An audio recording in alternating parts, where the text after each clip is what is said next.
Hola, bon dia. Avui, enmig d'aquesta boira, us vull parlar de la cursa de les que he fet de la que em sento més orgullós, que és la Marató de Barcelona de l'any 2012.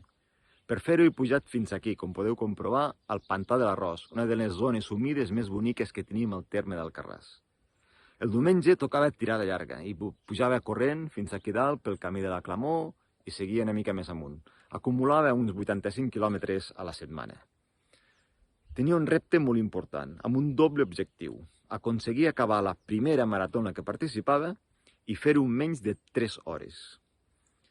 Estic convençut que la constància en fer tots els entrenaments que tenia planificats, però especialment el suport de la família, em van ajudar a aconseguir-ho.